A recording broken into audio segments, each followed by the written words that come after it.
Ya, Pesantren Darul Muta'alimin Aceh Besar, Blang Bintang, Melayu yang dipimpin oleh Haji Abu Syamwil Puteh.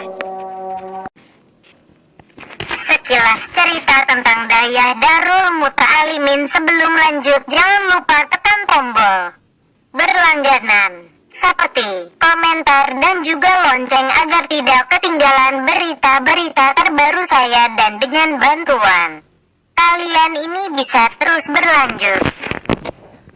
Oke kawan-kawan semua, hari ini saya ingin menceritakan tentang Dayah Darul Muta'alimin Aceh Besar, Blang Bintang, Melayu dipimpin oleh Haji Abu Syamwil Puteh. Pesantren ini memang sudah sangat terkenal di daerah Aceh Besar. Setiap tahun mereka selalu menerima santri-santri baru dengan syarat-syarat yang telah ditentukan.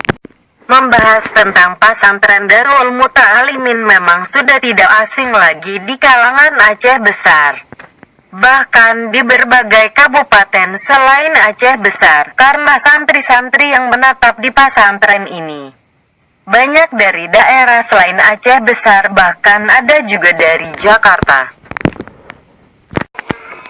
Pesantren DDM ini berdiri pada tahun 2004 saat bencana tsunami. Dulu santri-santri semua anak-anak yatim, anak yang kena tsunami dan fakir miskin. Tapi itu sebelum bangunan permanen dibangun.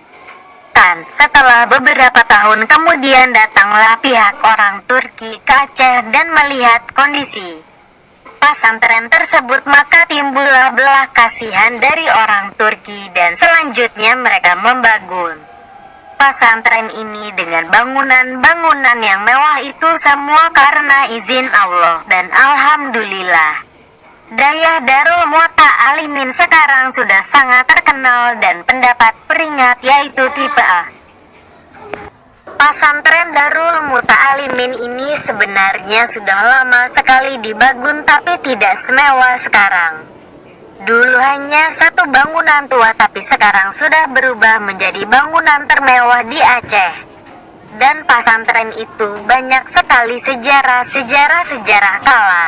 Mulai dari orang Malaysia, Turki, dan lain. Tunggu saja berita-berita selanjutnya. Bersambung.